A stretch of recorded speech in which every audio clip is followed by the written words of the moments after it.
Polar? Vous avez dit polar? C'est vrai qu'ils sont nombreux en ce début d'année. Vous attendiez avec impatience la suite de mes conseils en roman policier. Je n'ai qu'une chose à vous dire, vous êtes au bon endroit.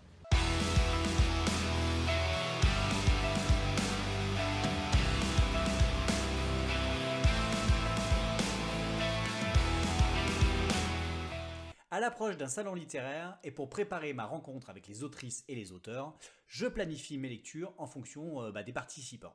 Pour préparer ma venue au Quai du Polar, comme vous avez pu le voir dans la vidéo précédente, je vous mets le lien ici, mon planning de lecture s'est résumé à polar, thriller et polar aussi. C'est pourquoi, pour être le plus exhaustif possible, je me devais de faire une seconde vidéo sur le sujet. Voilà donc 4 autres romans policiers auxquels vous devez vous intéresser. N'hésitez pas à parler de mes vidéos autour de vous si elles vous plaisent et abonnez-vous pour pouvoir être informé et pour pouvoir me faire plaisir en même temps. Un petit pouce aussi en dessous, c'est gratuit. Allez, c'est parti! Pour ne rien vous cacher, je suis un peu inquiet. En effet, j'ai plusieurs fois eu la chance de rencontrer, de croiser Petroni Rostagna. C'est une femme adorable, souriante, tout le monde est d'accord. Mais plus je lis ses écrits et plus je me dis qu'elle est peut-être plus mauvaise qu'elle n'y paraît. Derrière ce visage sympathique, ne se cacherait-il pas un être maléfique? Il faut vraiment que je me méfie. Une chose est sûre, elle aime déconstruire la famille. Elle aurait pu parfaitement faire partie de la vidéo que j'avais faite en début d'année, là, dont je vous mets le lien ici, là, sur ce thème. En effet, elle prend le format classique de la famille, comme on l'imagine, et elle le fait exploser. Dans Quand tu ouvriras les yeux aux éditions HarperCollins, Marion vient de divorcer, son mari est parti avec une fille plus jeune, classique, je vous avais dit, et elle est en pleine dépression. Elle a une relation difficile avec sa fille de 16 ans, Romane, qui commence elle aussi à lui échapper. Jusqu'au jour où cette Romane revient ensanglantée à la maison. Elle vient de tuer un homme qui a tenté de l'agresser.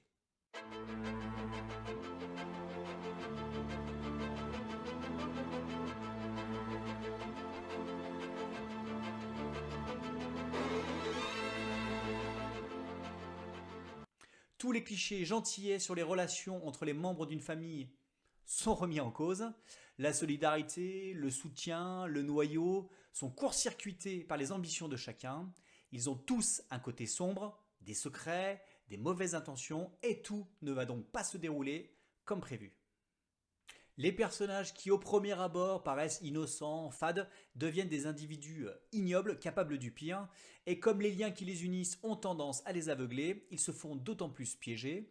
Petroni nous ouvre les yeux sur la face cachée de tout être humain. Elle pousse les protagonistes dans leur retranchement afin de nous les montrer sous un jour beaucoup moins glorieux. Dans cette lecture, on se dit qu'on ne sait plus à qui faire confiance, et c'est vraiment jouissif. Nicolas Lebel fait partie de ces auteurs que j'adore, aussi bien en tant qu'homme qu'en tant qu'écrivain. En effet, c'est un des mecs les plus sympas au monde, abordable, drôle et toujours bienveillant. Et en plus, il a un talent fou, ce qui ne gâche rien. Sa nouvelle série commencée il y a 2 ans est un modèle de déstabilisation. Entre le premier volume, Le Gibier, un chef-d'œuvre de polar, et le troisième, La Lali, sorti récemment aux éditions du Masque, l'histoire a complètement été bouleversée.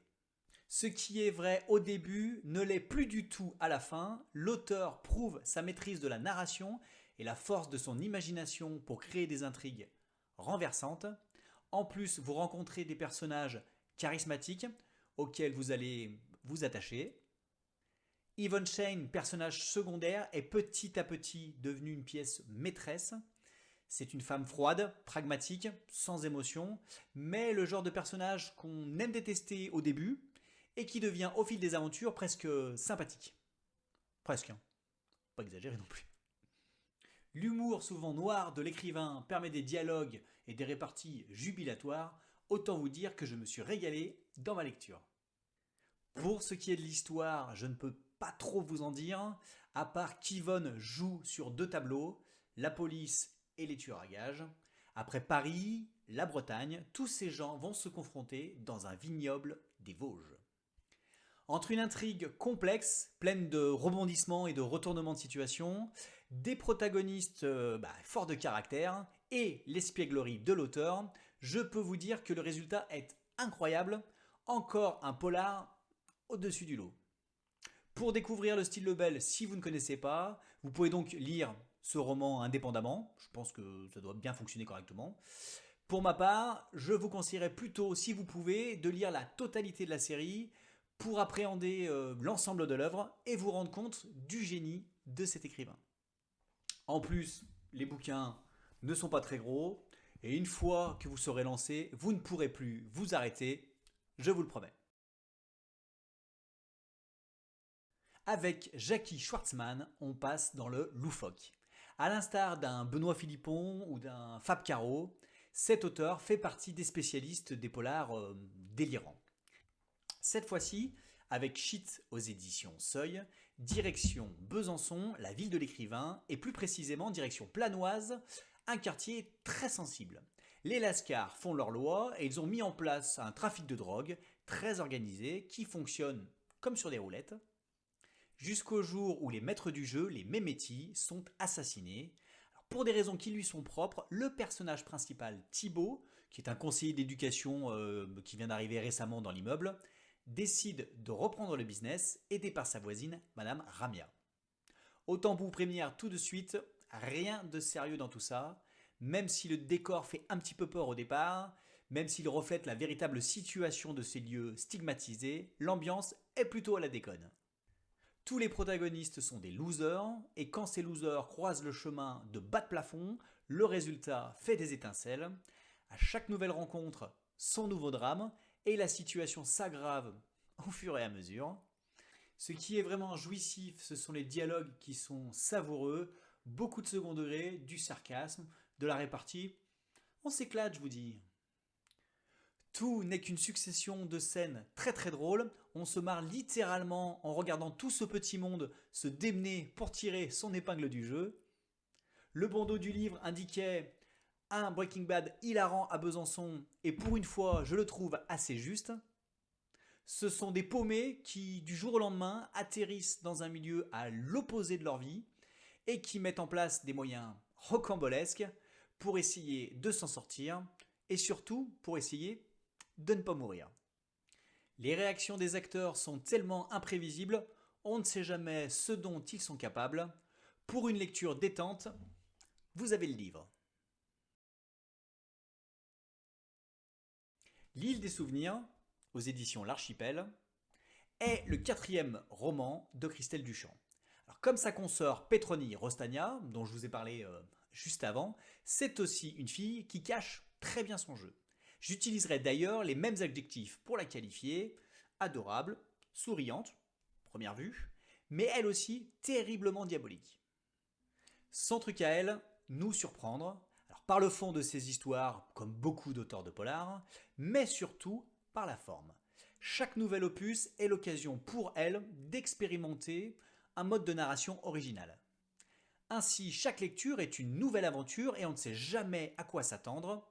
On commence les premiers chapitres, et puis après, on se laisse embarquer les yeux fermés. Enfin, façon de parler. Cette histoire ne déroge pas à la règle. Delphine, 22 ans, étudiante à Lyon, essaye de se démarquer de ses origines bourgeoises en faisant beaucoup la fête.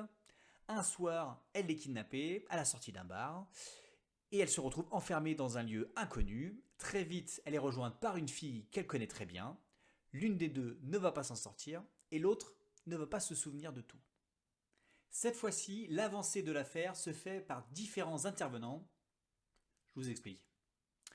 L'autrice nous raconte les indices et les faits à travers les yeux des gens qui s'occupent de l'enquête. Au début, on suit les victimes, puis le policier en charge de l'affaire, puis le profiler à qui il fait appel, puis le psychologue, ainsi de suite. Chaque personnage apporte son expertise et donc une partie de la solution.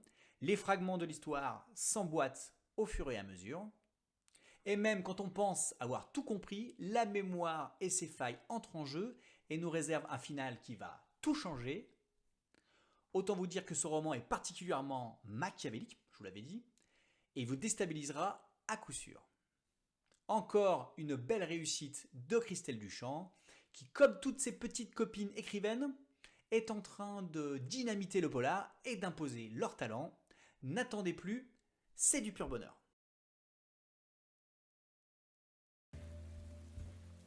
Ces petites parenthèses policières sont maintenant terminées. Ne vous inquiétez pas, vous savez que c'est un genre que j'apprécie, donc je vous en proposerai d'autres. N'hésitez pas à me donner votre avis et à faire des propositions de lecture.